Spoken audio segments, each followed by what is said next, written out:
Þannig þessum þættum mál líðandi stundar sem að gerast á vettvangi þingsins og eru stór máli í samfélaginu. Og heilbrigðismálin eru mikið til umræðu á fjölbreyttan hátt og má þar nefna líka þá samskipti til dæmis sjúkratrygginga við ýmsu einkareknu þjónustu og sjálfstætt starfandi og opinbera þjónustu líka og hvar henni fyrir komið. Og til þess að ræða þessi mikilvægu mál hef ég fengið til mín reynslubolta þessu Margréti Sandes, oddviti sjálfstæðismanna í bæjarstjórn Reykjanesbæjar, en hún var líka formaður verslunar og þjónustu þar sem var mikið fjallað þessi mál. Og svo hefur hún starfað líka sem ráðgjafi fyrir fyrirtæki og stofnanir meðal annars í heilbrigðisþjónustu. Velkomin Margrét og takk fyrir að koma og ræða þetta mál við okkur. Já, takk. Hvernig horfa þessi mál svona bara sér byrja almennt fyrir þér? Opinber rekstur versus sjálfstætt starfandi rekstur, einkarekstur? Já, það einmitt bara góð kynning hjá þér í byrjun að láta vita að ég var náttúrulega formaður Samtaka verslunar og þjónustu og þar inni og innan þeirra raða eru sjálfstætt starfandi skólar og heilbrigðisþjónusta. Þannig að þess vegna var það sem að ég var mikið að tjá mig þessi mál á sínu tíma og hef mikið áhuga á þessum málum. Það sem ég langar til að taka fyrst fram og ég var svo hrædd að þú myndir stela þessari setningu frá mér og ég er búin að segja þetta svo oft við þig að besta dæmi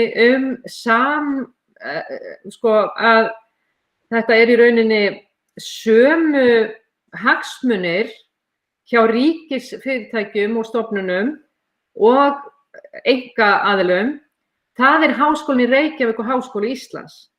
Háskóli Íslands var bara einn af kjötkötlunum alltaf. Háskóli Íslands var háskólinn. Síðan þegar Háskólinn í Reykjavík stofnaður, hvað gerðist? Háskóli Íslands tók stórkostlegum framförum og var bara algjörlega frábær skóli, var þetta frábær áður, en var enn betri, nútímavæddis, gerðist ýmsa hluti og breytingar, það varð ákveðin press á þeim. Þannig að Háskóli Íslands naut góðs af að Háskólinn í Reykjavík var stofnaður.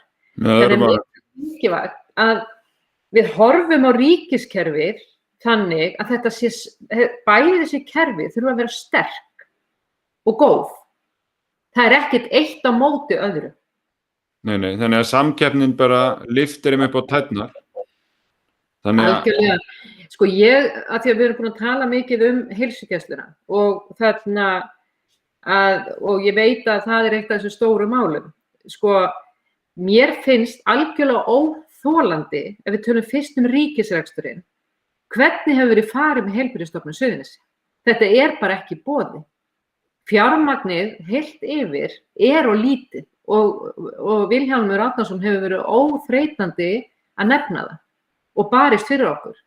Og það eru hellingur af hlutum sem að menn að reyna að gera á heilbrigðisstofnun fyrir allt og lítið fé. En það sem að mér finnst líka óþolandi, segjandi það að að lögin frá 2017, þar sem að var talað að það kemur hjá Jóhönnu Sigríði Halldórsdóttur og hún fær ekki hljóð. Vonandi það ekki heilt yfir. Já, en það sem ég langar að segja að það sko umræða núna einkarekstur má ekki vera á kostnað ríkisrekstrarins. Og þá koma lögin frá 2017, það féfylgi sjúklingi. Sko, hvernig hægt að setja lög sem eiga eingöngu við einhver ákveðin svæði?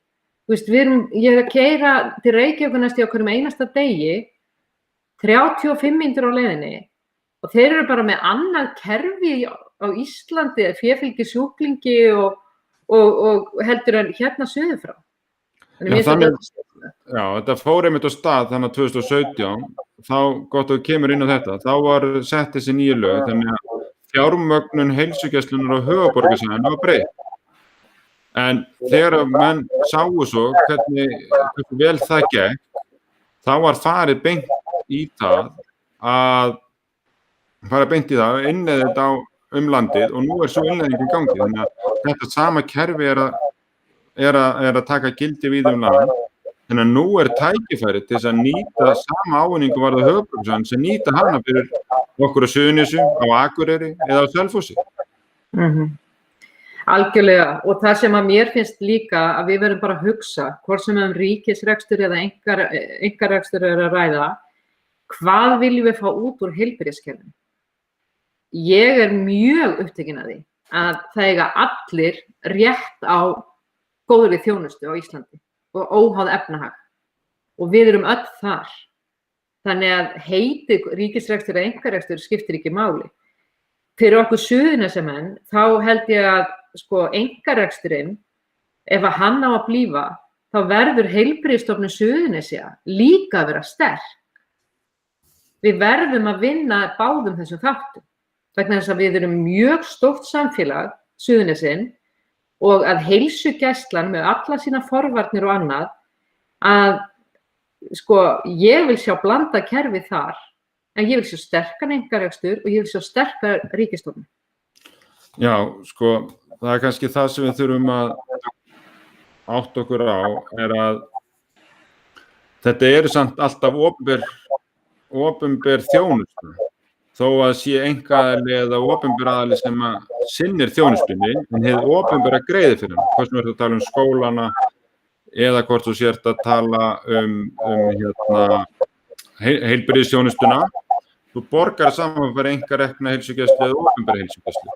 En að þú komst inn á þetta, ef það einhver auka gluggi opinn hjá þér á tölvunni, Margrét, maður kannski slökka hana, ég heyri sjálfum mér hérna, en sér hvort þú finnir út í því,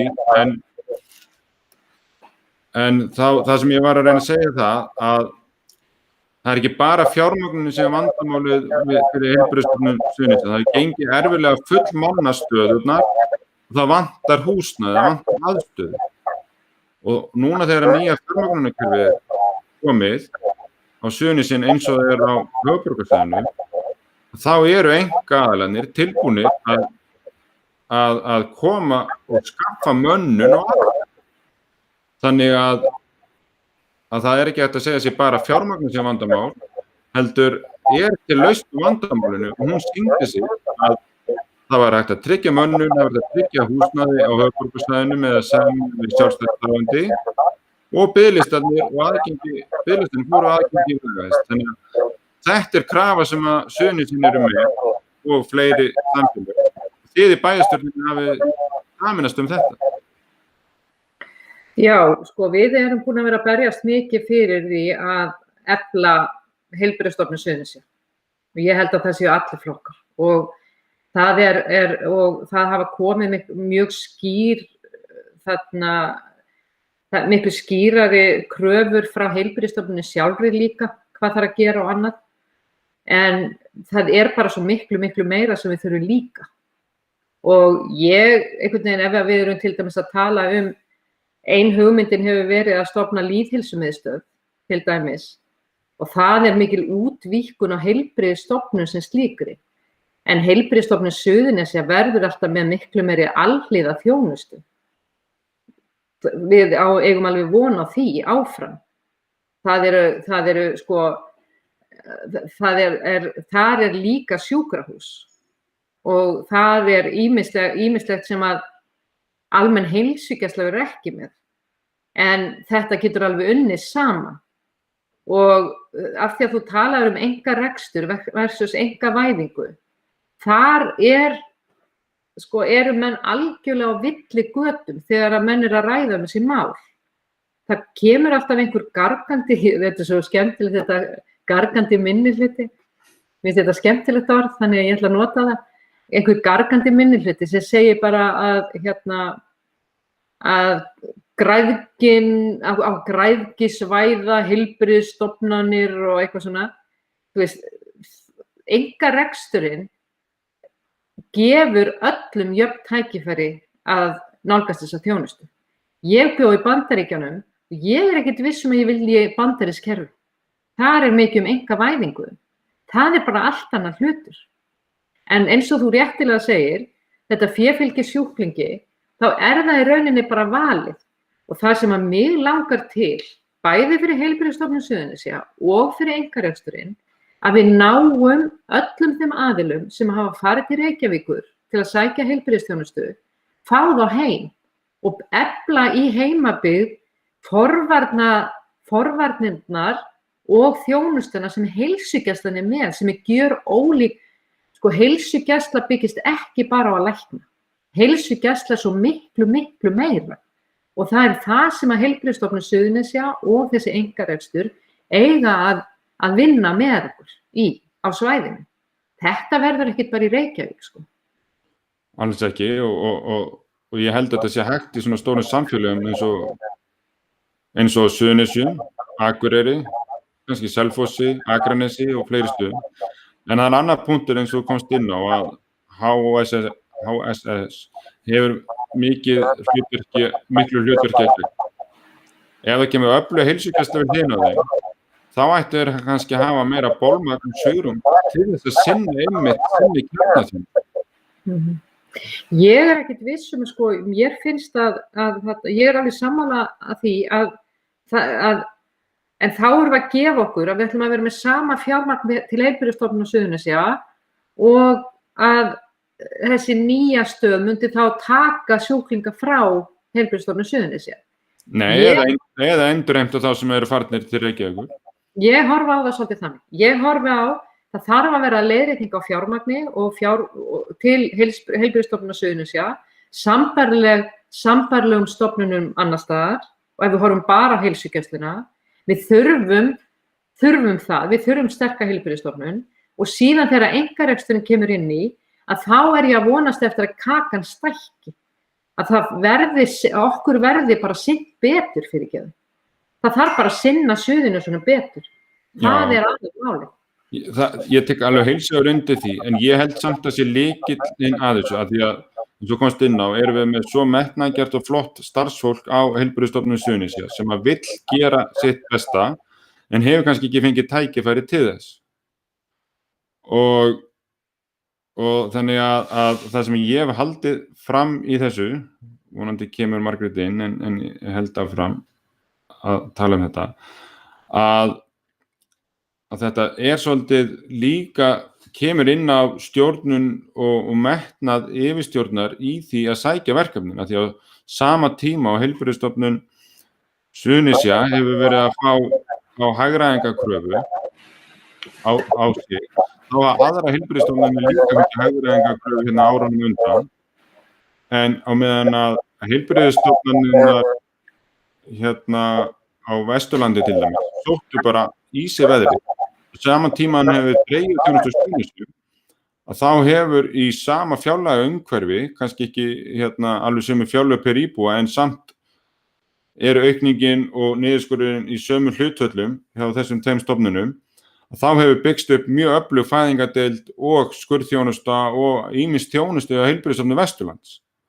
Þannig að við sáum að kvensjúkdómalæknirinn á Suðurnesjum var minnkaði starfshlutfallið þar og þá réð Vesturlandan í sömu hagræðingaraðgerðinni. Þannig að þetta snýst svolítið líka þá þetta, hver svolítið metnaðurinn ákveðin í að byggja upp stofnunina í yfirstjórninni. Ég veit að starfsfólkið á gólfinu er tilbúið í það og berst fyrir því. Og ef að kemur sjálfstæðsstarfandi heilsugæsla við hliðina, þá held ég að það ýti svolítið inn á þessa samkeppni og þetta frumkvæði þá yfirstjórnarinnar í þeim að sækja fram og byggja upp. Þessi heilbrigða samkeppni sem við þurfum að fá inn í þetta kerfi með fjölbreyttu rekstrarformi.